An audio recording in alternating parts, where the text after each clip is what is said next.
بسم اللہ الرحمن الرحیم قل هو اللہ احد اللہ الصمد لم یلد ولم یولد ولم یکن له کفوا احد۔ شعبہ اردو الحمد اسلامک یونیورسٹی اسلام آباد کے زیر اہتمام بید الفہمی توسیع لیکچر سیریز میں تمام معزز شرکاء کے خیر مقدم ہے۔ توسیع لیکچر سیریز کے سلسلے میں آج بید الفہمی کے حوالے سے جناب ڈاکٹر تقی عابدی صاحب کا چوتھا لیکچر ہے، جس کی صدارت قابل صد احترام پروفیسر ڈاکٹر اخلاق آہن، chairman centre of Persian central Asian studies Jawahar Lal Nehru university Delhi فرما رہے ہیں، اور ہم بالخصوص بہت ہی ممتاز محقق اور نقاد قابل احترام جناب خلیل الرحمان صاحب کے بھی بےحد ممنون ہیں کہ ہمارے ساتھ شریک ہیں۔ بنیادی طور پر آپ کا تعلق جوڈیشری سے ہے، لیکن بید الفہمی اور بید الشناسی کے حوالے سے آپ کا ایک ممتاز حوالہ ہے۔ ہم کینیڈا سے ممتاز محقق، نقاد، اردو زبان و ادب کے ممتاز دانشور اور اپنے کام اور اس کی کیفیت و اہمیت کے حوالے سے ایک تحریک، ایک ادارے کی حیثیت رکھتے ہیں جناب ڈاکٹر تقی عابدی صاحب، ان کے بھی ممنون احسان ہیں۔ یہاں پر میں یہ عرض کرتا چلوں کہ شعبہ اردو کی یہ کاوش پوری دنیا میں اس کو بہت پذیرائی ملی ہے، اور ہزاروں کی تعداد میں نہ صرف پاکستان کے مختلف شہروں میں بلکہ پوری اردو دنیا میں، ہندوستان میں بہت ہی ایک الحمدللہ ایک پازیٹیو رسپانس ہمیں حاصل ہوا ہے۔ ڈاکٹر صاحب نے پچھلے لیکچر میں جن کلیدی نکات کی طرف اشارہ فرمایا، تو اس میں جو بنیادی ایک نقطہ تھا، ڈاکٹر صاحب فرما رہے تھے کہ یعنی جو ان کی گفتگو تھی وہ عبدالقادر بیدل کے حوالے سے تو تھی، لیکن ایک وسیع تاریخی، ثقافتی اور تہذیبی تناظر میں بیدل کو آپ نے یعنی ری ڈسکور کرنے کی کاوش کی، اور ساتھ ہی لمحہ موجود میں جو بیدل کی معنویت ہے اس پہ سیر حاصل گفتگو فرمائی، اور فرمایا کہ عبدالقادر بیدل بنیادی طور پر اخلاقیات کا دائی ہیں، اخلاقیات کے دائی ہیں، اور زندگی کی بے ثباتی جو ہے وہ آپ کی فکر کا یعنی ایک بہت نمایاں عنصر ہے۔ ڈاکٹر تقی عابدی صاحب کا فرمانا تھا کہ بیدل کی شاعری میں شعری تراکیب کی جدت کا یعنی احساس ہوتا ہے، اور ساتھ ہی اس نقطے کے ساتھ یعنی ڈاکٹر تقی عابدی صاحب نے اپنی گفتگو کو جوڑا کہ ہمارے ہاں شعراء و ادباء کی جو اکنالجمنٹ کا جو مسئلہ ہے کہ اس کو اس سطح پہ جا کے اکنالج نہیں کیا جاتا، جس طرح جناب شاکر علی نے عبدالقادر بیدل کو یعنی کیا۔ اور اقبال کا یہ قول یعنی ڈاکٹر صاحب نے نقل کیا کہ بیدل کی عظمت کو اجاگر کرتے ہوئے اقبال کا فرمانا تھا کہ ابن عربی، شنکر اچاریہ، بیدل اور ہیگل کو اگر آپ اس کے یعنی اس اسیر ہو جاتے ہیں اس سحر میں، تو پھر نکلنا بہت مشکل ہوتا ہے۔ اور ہمیں یعنی میں نے عرض کیا تھا، ہم دوبارہ بھی یعنی ان لوگوں کے ممنون احسان ہیں پورے پاکستان سے، پوری دنیا سے اس لیکچر کو، اور اس وقت میں ڈاکٹر صاحب کو بتانا چاہ رہا ہوں کہ تقریباً کوئی 2500 کے قریب الحمد انسٹیٹیوٹ آف لینگویجز کے یوٹیوب چینل پہ اس لیکچر کو یہ سنا گیا ہے۔ تو اب ہم بصد احترام گزارش کریں گے جناب ڈاکٹر تقی عابدی صاحب سے کہ بید الفہمی توسیع لیکچر سیریز کے تحت آج جو چوتھا لیکچر ہے وہ ارشاد فرمائیں پلیز جناب ڈاکٹر تقی عابدی صاحب۔ جی السلام علیکم۔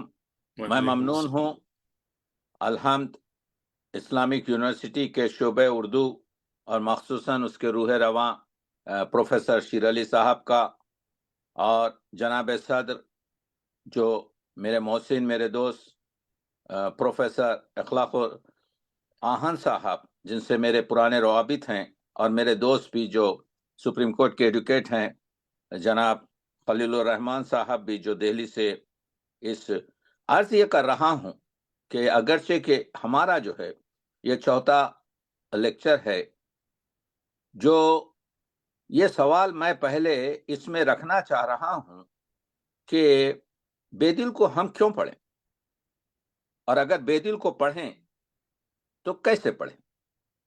بیدل کو ہم یہ آپ جانتے ہیں کہ صفحات تو میرے سامنے ہوتے ہیں، لیکن میں گفتگو کرتا ہوں تاکہ چیزوں سے جوڑ سکوں. تو بے دل کو اگرچہ کہ وہ فارسی شاعر ہے، اگرچہ کہ اس کی صرف ایک غزل جو ہے جس میں اب 5 شعر جمع ہوئے ہیں اردو کا اثاثہ ہے، تو ہم بر صغیر کی تہذیب سے وابستہ افراد بے دل کو، جو فارسی کا اور وہ بھی سب کے ہندی کا معروف آپ کے جو ہے شاعر ہے، جہاں تک کہ سب کے ہندی کا تعلق ہے، تمام علماء جانتے ہیں کہ اس کا سرخیل جو ہے صاحب تبریزی ہیں، اور ان کے ساتھ دوسرا نام جو لیا جاتا ہے وہ کلیم کا لیا جاتا ہے.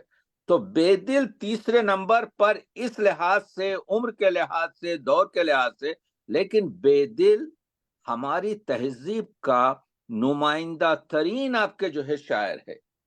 ایک چیز جو بے دلیت کے بارے میں کہی گئی ہے، بے دل شناسی اور بے دل فہمی کے بارے میں کہی گئی ہے کہ یہ سب کے ہندی، جس کو آپ سب کے خراسانی بھی کہہ لیجئے، سب کے اصفہانی بھی کہہ لیجئے، سب کے عراقی بھی کہہ لیجئے، اس کا وہ شاعر ہے جس کے پاس جو ہندی تہذیب، بر صغیر کی جو تہذیب ہے، اس کے عناصر موجود ہیں. یعنی یہ عناصر آپ کو صاحب تبریزی میں نہیں ملیں گے، یہ عناصر آپ کو کلیم کے پاس نہیں ملیں گے.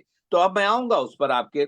تو ایک چیز تو یہ ہے کہ یہ ہماری تہذیب کا آپ کا نمائندہ ہے، اس وجہ سے ہمیں چاہیے کہ اس نمائندے شاعر کو ہم پڑھیں. دوسری چیز یہ ہے کہ جتنا اردو شعراء پر بے دل کا اثر ہے، کوئی فارسی گو شاعر کا اثر نہیں ہے.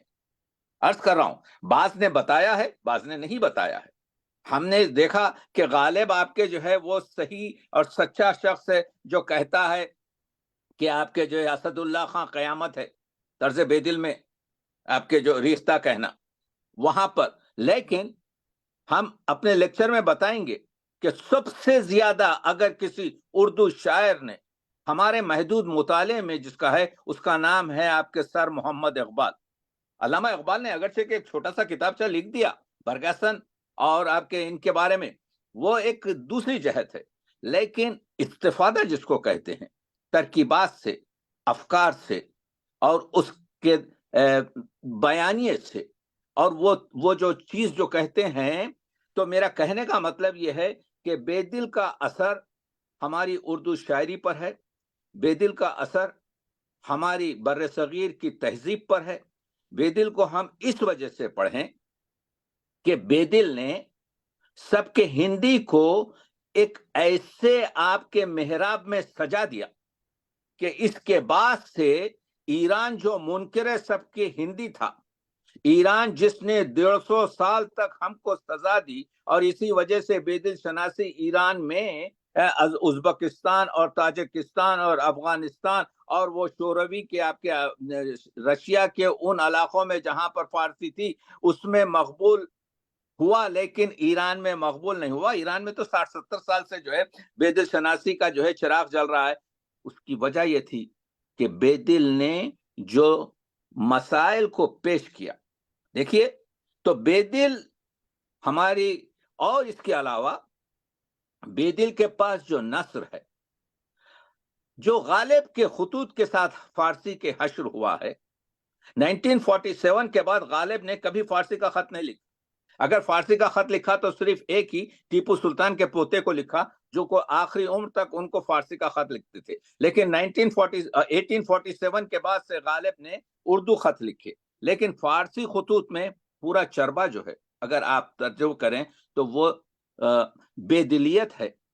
یہ جملہ مجھے بہت پسند آتا ہے، بے دلیت، جو حالی نے استعمال کیا کہ غالب پر آخری عمر تک بے دلیت کا آپ کے جو ہے اثر باقی رہا. تو ہم اس نتیجے پہ پہنچے کہ ہماری تہذیب کا نمائندہ شاعر، ہماری زبان پر وہ شعر ہو یا نثر ہو، اس پر بے دل کا اثر، ہماری آپ کے مکتوب نگاری پر آپ کے جو ہے بے دل کا اثر. اس کے علاوہ ہماری سوسائٹی میں، دیکھیے میں اس پوائنٹ پر آ رہا ہوں، غالب نے جو کہا، یہاں پر میں یہ بتانا چاہ رہا ہوں، اس کو یہاں پر روک کر آگے اس وجہ سے بڑھ رہا ہوں کہ جو آئندہ مطالب میں پیش کرنے والا ہوں وہ اس سے آپ کے جڑے ہوئے ہیں. تو بے دل مسلسل میں آج کے لیکچر میں کہوں گا کہ کیوں پڑھا جائے، لیکن بے دل کیسے پڑھا جائے.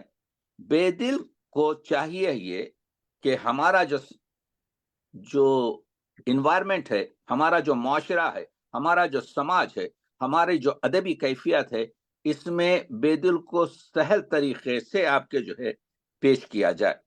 صحیح ترجمہ، سلیس ترجمہ اور بے دل کے وہ نکات کو جمع کیا جائے.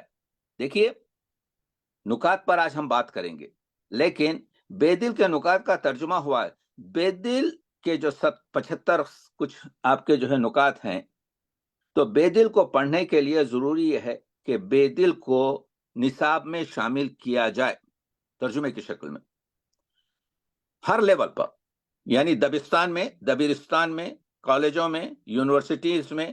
صرف آپ کے محدود نہ کیا جائے فارسی آپ کے ادبیات تک، بے دل کو ترجمہ کر کر پیش کیا جائے. کیونکہ آج کل 21ویں صدی اور گلوبل ولیج کا طریقہ یہ ہے کہ زمین سکڑ چکی ہے، زبانیں بڑی آپ کے چھوٹی زبانوں کو کھا رہی ہیں. تو مطلب یہ ہوا کہ وہ جواہرات جو ہیں دوسرے پرانے آپ کے گہنوں میں، اس کو نکال لیا جاتا ہے اور اس کے بعد سے سونے کو پگھلا کر ایک نیا آپ کے جو ہے مالا بنایا جاتا ہے. یہ ذکاوت اور عقل کی جو ہے دین ہے. تو بے دل کو ہم کو چاہیے کہ اپنے نصاب میں داخل کریں. اور بے دل شناسی، یہ جو الزام لگایا گیا کہ سب کے ہندی جو ہے صرف شیر لذت ہے، اس سے صرف آپ کے ایک نقلی آپ کے جو ہے خوشی حاصل ہوتی ہے، نہ اس میں فلسفی ہوتے ہیں، نہ اس میں عرفانی زاویے ہوتے ہیں، نہ اس میں عالی فکری زاویے ہوتے ہیں. یہ غلط ثابت ہو گیا ہے بے دل سے. بے دل نے ثابت کیا کہ عالی ترین معنویت اس میں ہے، عالی ترین آپ کے جو ہے فلسفیت اور عالی ترین آپ کے جو ہے اس میں حذف ہے، یعنی آپ اشعار سے استفادہ کر سکتے ہیں. دوسری بات یہ ہے کہ صحیح ہے، ہم مانتے ہیں کہ اس میں اساطیری مسائل، اس میں آپ کے کیا کہتے ہیں کرشماتی اور کراماتی اور اس میں نامری مسائل ہیں، وہ ہر لٹریچر میں ہوتے ہیں. ہماری داستانیں، ہماری ناولز، ہمارے آپ کے تخلیقی ادب میں اس کی کمی نہیں ہے. ہمارا جو سنسکرت کا ادب ہے، ہمارا جو ہندی ادب ہے، ہماری دنیا کے بڑے بڑے ادب ہیں یا عربی وغیرہ، ان سب میں یہ چیزیں ملتی ہیں. تیسری چیز یہ ہے کہ اس کا ہر شعر اکائی ہے. وہ ایک شعری پر آپ جو ہے پوری رات آپ بحث کر سکتے ہیں. اسی شعری کے آپ کے جو ہے پہلوؤں کو ایسا معلوم ہوتا ہے کہ دو آئینے ایک دوسرے کے روبرو رکھے گئے ہیں اور دروازے کھلتے ہی چلے جا رہے ہیں.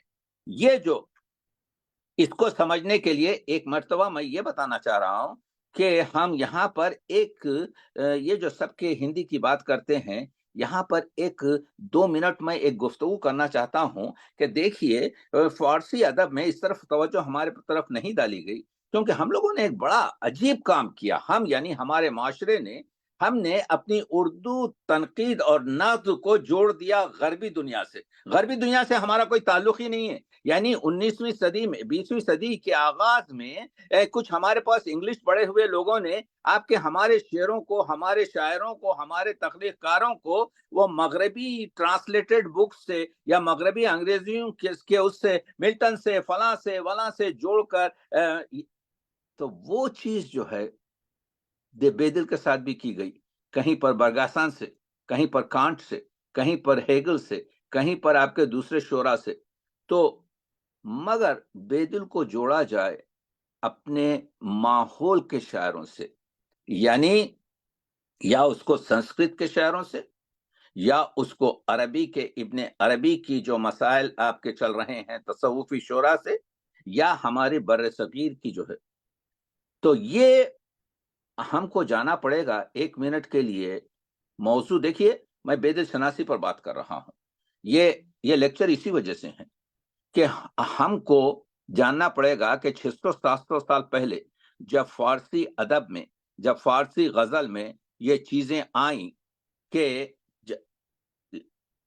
کوئی ڈسٹربنس ہو رہا ہے مجھے آپ کے. میری آواز آ رہی ہے آپ کو؟ میری آواز آ رہی ہے آپ کو؟ جی سر، بالکل آ رہی ہے. یہ لیکچر اسی وجہ سے کہ ہم کو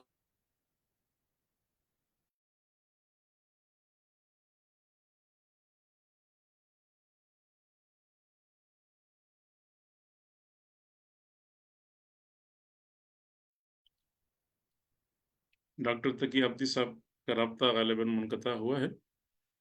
ماشاءاللہ بہت فکر انگیز گفتگو فرما رہے تھے. ابھی ایک جی جوائن کر لیا ہے.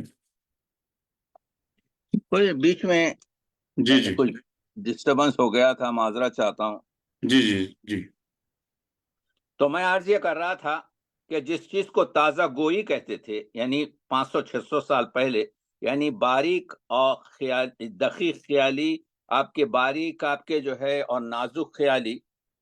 تو اس کے بعد آپ کو یہ دیکھنا ہے کہ جو بابا فغانی شاعر ہوا ہے شیراز کا، جس نے یہ جو سب کے ہندی کا جو اولین فارم ہے، یعنی مطالب کے نازک خیالوں کو جس طریقے سے پیش کیا ہے بابا فغانی شیرازی نے، تو بابا فغانی شیرازی کے بعد آپ دیکھتے ہیں کہ دو شاخے ہوئے. دیکھیے بابا فغانی کے میں چاہتا ہوں کہ دو شعر پیش کروں کہ معشوق در کنارے دہد روشنی بدل، یہ مثال کے طور پر، یعنی دل کے کنارے. قرآن مجید کی آیت ہے کہ اللہ جو ہے آپ کے حبل رگ جاں کے قریب ہے. معشوق در کنارے دہد روشنی بدل، ہمارے دل کو روشنی مل رہی ہے اسی پریزنس سے، اسی وجود سے جو آپ کے رگ کے قریب ہے. ذا آتشم چے سود کے از دور شد بلند، مجھے اس آتش سے کیا فائدہ ہوگا جو دور سے آپ کے جو ہے مجھے نظر آ رہی ہے، مجھے اس روشنی عشق سے فائدہ پہنچے گا جو میرے دل کے قریب ہے. در دوسرا شعر کمال کا ہے، اسی کو میں مثال میں پیش کر رہا ہوں کہ در ہر سری ز نشہ توحید بادئیس، ہر ایک سر میں آپ کے توحید کی شراب کا نشہ اتنا آپ کے بھر چکا ہے. در ہر سری ز نشہ توحید بادئیس ز اعتبار دعوے منصور شد بلند. اور اسی وجہ سے حسین بن منصور حلاج نے ان الحق کا آپ کے جو ہے کیا کہتے ہیں نعرہ بلند کیا، اس وجہ سے کہ وہ شراب توحید کی نشے سے آپ کے جو ہے آؤٹ ہو چکا تھا، مست ہو چکا تھا. تو یہ مثال جو میں پیش کر رہا ہوں آپ کے کیا کہتے ہیں بابا فغانی کی، تو بابا فغانی کے اشعار بہت آسانی سے آپ سمجھ گئے، کیونکہ اس میں سلاست ہے، اس میں نزاکت ہے، اس میں صاف استعارات ہیں. تو ایک گروپ نے یہ سب کے ہندی کا رویہ اختیار کیا جس میں بات تو باریک نازک خیالی ہو، خیال بندی ہو، لیکن الفاظ اس میں نرم ہو، شگفتہ ہو، سلیس ہو، سلاست ہو، سادگی ہو. وہ جو گروپ آپ کے جو ہے قبول کرتا ہے، اس میں آپ جانتے ہیں کہ آپ کے پاس جو شعراء موجود ہیں اس میں بہت سے شاعروں کا نام لیا جا سکتا ہے، جیسے شفائی ہے، جیسے آپ کے محتشم ہے، جیسے آپ کے اس میں ان کو کہتے ہیں وقوع نگار. یہ وقوع یعنی واقعیتی کو یہ عشقیہ شاعری کا نام دیا گیا تھا، وقوع نگار. لیکن ایک دوسرا گروپ تھا جو مشکل اور دور از فہم الفاظ استعمال کرتا تھا. ان لوگوں کو کہا گیا تھا دیر یاب، یعنی آسانی سے دیر سے سمجھ میں آتا ہے وہ شعر، کیونکہ آپ کو وہ شعر کے اندر جو ہے گھل جانا پڑتا ہے، جب جا کے آپ اس کو ایک ایک لفظ کو سمجھ سکتے ہیں. تو آپ جانتے ہیں کہ یہ باریک خیالات، یہ دقیق خیالات، یہ جو ہے الفاظ بھی ایسے استعمال کیے گئے، تلمیحات بھی ایسی استعمال کی گئیں جو ادق و پیچیدہ تھیں، جو دور از ذہن تھیں، جو دیریاب تھیں. دیر کے بعد اس پر مطالعہ کرنے کے بعد 10 منٹ ایک ایک لفظ پر سوچنے کے بعد اس کے معنی نکلتے تھے. تو اس میں جو لوگ آئے ہیں اس میں صائب ہے، اس میں کلیم ہے، اس میں بے دل سرگرو ہیں. لیکن اس گروپ میں طالب بھی شامل ہے، جلال اسیر بھی شامل ہے، زلالی خانساری بھی شامل ہے، ظہوری بھی شامل ہیں. یہ سب کے ہندی کے وہ شعراء ہیں جنہوں نے ادق زبان استعمال کی ہے. اسی وجہ سے یہاں پر میں ایک خاص بات کہہ رہا ہوں، اس طرف توجہ فرمائیں کہ یہ جو شعرا تھے، غالب نے 4 مصرے کہے تھے، غالب بھی اسی میں شامل ہے۔ غالب نے کہا مسن شوکت عرفی کے بوش شیرازی، تم لوگ، عرفی دونوں طرف تھا، عرفی کو آپ ایک گروپ میں نہیں رکھ سکتے۔ عرفی نے آپ کے بعض شعر کہے جس کی زبان بہت ادق اور پیچیدہ اور مشکل ہے، اور بعض اشعار ایسے کہے جو سلیس اور سادگی ہے، لیکن خیال بہت آپ کے جو ہے خیال بندی باریک ہے، دقیق ہے۔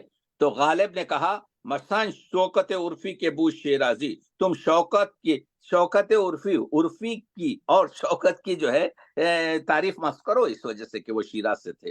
مشو اسیر زلالی کے بود خانساری، تم اسیر مت ہو جاؤ زلالی کے کہ اس کا تعلق خانسار اینان سے تھا۔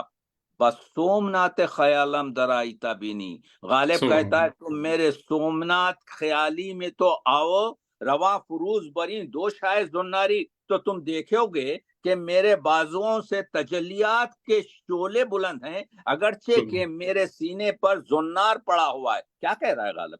کسی مذہب، کسی دھرم کی پرچش نہیں کر رہا ہے۔ غالب یہ کہہ رہا ہے کہ ہم لوگوں کی جو خیال اور معنویت ہے، ہمارا جو اندیا ہے، ایک مصرع غالب نے عجیب کہہ دیا، ورائے شاعری چیزی دیگر است، ہمارے پاس شاعری میں ایک چیز دیگری ہے، وہ ورائے چیزی دیگری جو ہے، وہی چیزی دیگری ہم کو بے دل سے ملی۔ یہ میں کہہ رہا ہوں، یہ اندیا بنانا چاہ رہا ہوں کہ وہ جو لہجہ بے دل نے لیا، بے دل کو کہا گیا کہ اس کے ترکیبات سمجھ میں نہیں آتی، نہیں سمجھ میں آئیں گی سرکار آپ کو، کیونکہ اختراع کر رہا ہے، ایجاد کر رہا ہے، ایجاد بہاری کر رہا ہے۔ کہنے لگے کہ اس نے جو بحریں استخاب کی ہیں، یہ طویل بحریں، یہ بحریں جو ہے کبھی ہم نے استفادہ نہیں کی۔ ٹھیک ہے، بے دل لکیر کا فقیر نہیں ہے، بے دل معتقدات خدیم کو پڑھتا ہے، لیکن اپنے طریقے سے آپ کے رکھتا ہے۔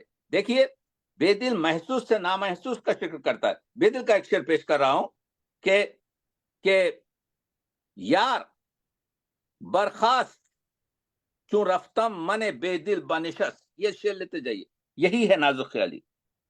میرا یار جو ہے اٹھ کے چلا گیا، یار برخاست جو رفتم من بے دل بنشست، بے دل کہتا ہے جیسے ہی میں نے جا کر بیٹھا اس محفل میں، میرا یار چلا گیا۔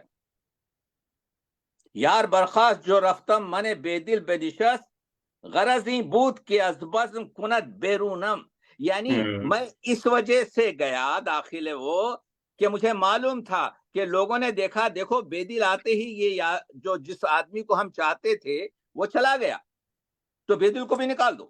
اور بے دل چاہتا تھا، میرا مقصد ہی یہی تھا کہ کیونکہ میرا یار باہر چلا گیا ہے، مجھے بھی محفل سے باہر نکال دیا جائے تاکہ میں اس سے باہر مل لوں، یہ مطلب تھا۔ تو اب یہ مطلب کو جس طریقے سے بے دل نے پیش کیا ہے کہ یار برخاست چون رفتم من بے دل بنشست، غرض این بود، اس کی غرض یہ تھی کہ از بزم کند بیرونم، کہ مجھے جو ہے بیرون کر دیں، باہر کر دیں اس سے۔ تو معلوم یہ ہوا، یہ سخت جملے جو میں کہہ رہا ہوں، یہ خشک زبان جو میں یہاں پر استعمال کر رہا ہوں، اس کی وجہ یہ ہے کہ یہ بے دل، یہی چیز ہوئی کہ بے دل کو لوگوں نے 150 سال تک آپ کے جو ہے ایران میں آپ کی جگہ نہیں دی۔ یہی وجہ ہوئی جس کی وجہ سے ہمارے اردو ادب میں آپ کے محمد حسین آزاد نے آپ کے فارسی خیال میں اور آب حیات میں لکھا کہ ان کی زبان ہماری بیان کی آنکھوں کو تکلیف دیتی ہے۔ یہی چیز تھی جس کے لیے شبلی نعمانی نے اعتراض کیا کہ غالب جو ہے تباہ اس وجہ سے ہوئے کہ وہ تو پہلے بے دل کے فالو تھے، لیکن بعد میں پھر جب کیونکہ انہوں نے بے دل کا راستہ چھوڑ دیا تو اس وجہ سے راستے پر آ گئے۔ تو آپ نے دیکھا کہ یہ بے دل کا جو انداز تھا اس کو لوگوں نے پسند نہیں کیا تھا۔ تو بے دل جس نے 80 سال کے قریب عمر کی، بے دل جس کے 40 سال کشمکش میں گزرے اور 40 سال آرام سے گزرے نسبتاً، یعنی یہ 2 اربعین کے درمیان، یا اربعین کہتے ہیں چلے کو، اعتکاف کو، یہ 2 ان کی زندگی کے جو 2 چلے ہیں، ایک 40 سال پہلے کا اور ایک 40 سال بعد کا، 40 سال بعد کا اس میں ان کو سکون میسر ہوا، 40 سال پہلے کا وہ آپ کے جو ہے، تو بیدل نے ایک شعر کہا تھا کہ حصول مقصد عافیت، دیکھ رہے ہیں آپ، نہ دلیل جو نہ عصا طلب۔ ڈاکٹر صاحب ایک عرض یہ کر رہا ہوں کہ سر سید نے تہذیب الاسلام میں، تہذیب الاخلاق میں ایک بڑی خوبصورت بات کہی ہے، وہ کہی یہ ہے کہ ہم لوگ روما کا انقلاب کی بات کرتے ہیں، ہم فرانس کے انقلاب کی بات کرتے ہیں، لیکن کبھی ہم یہ سوچتے ہیں کہ ہماری زندگی میں جو مشکلات آئے، ہم نے ان مشکلوں کو حل کرنے کے لیے صرف اپنے اللہ کی مدد اور اپنی ذاتی کوشش سے اس کو آپ کے جو ہے فتح یاب کر کر ہم اس موقع پر، اس منزل پر پہنچے ہیں۔ یعنی یہ انقلاب ذاتی وہ انقلاب روما اور انقلاب فرانس کے اجتماع سے بلند تر ہے۔ یہ بات بہت کمال کی آپ کے جو ہے سر سید نے لکھ دی، یعنی ہم اکیلے اپنی طاقت سے، تو بیدل جو ہے کہ 40 سال جو ہیں اسٹرگل کے ہیں، 5 سال کی عمر میں باپ مرتا ہے، 6.5 سال کی عمر میں ماں مرتی ہے، 21 سال کی عمر میں چچا مرتا ہے، 22 سال کی عمر میں ماموں مرتا ہے،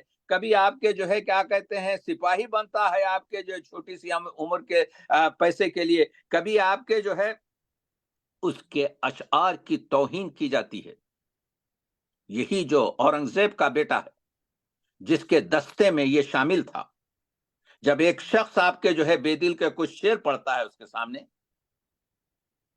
تو شہزادے محمد اعظم کہتا ہے یہ کیا ہے، یہ کس کے شعر ہیں؟ کہتے ہیں سرکار آپ کے دستے میں جو ایک شاعر بھی شامل ہے اس کے شعر ہیں۔ تو کیا کہتا ہے؟ کہتا ہے فوج کا دستہ جہاں پر جوان مردی کی آپ کے جو ہے نمائش ہوتی ہے، یہ شاعر کیا کر رہا ہے، یہ کیا فضولیات کر رہا ہے؟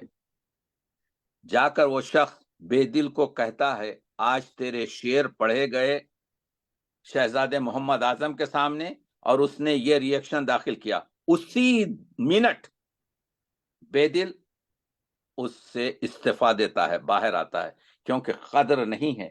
آپ کو یاد آ رہا ہے وہ واقعہ غالب کی پالکی کا، دیکھ رہے ہیں آپ کے یہ بڑے لوگوں کی، تو بیدل شناسی اس وجہ سے ضرورت ہے کہ بیدل ہمیں بتاتا ہے کہ دیکھو کس طریقے سے اس دنیا میں اپنی جو انا ہے، اپنا جو کام ہے، اپنا جو مقصد ہے، اپنی جو حریت ہے، اپنی جو آزادی ہے، اس کی حفاظت کی جاتی ہے۔ بیدل نے ایک شعر کہا ہے، شریل صاحب اور ہمارے اخلاق صاحب سنیے کہ بیدل کہتا ہے بحصول مقصد عافیت، یعنی اپنی عافیت کو، اپنے مقام کو حاصل کرنے کے لیے نہ دلیل جو نہ عصا طلب، نہ تجھے دلیل کسی کی آپ کے سفارش کی ضرورت ہے، نہ عصا طلب، نہ کسی کا سہارا لے۔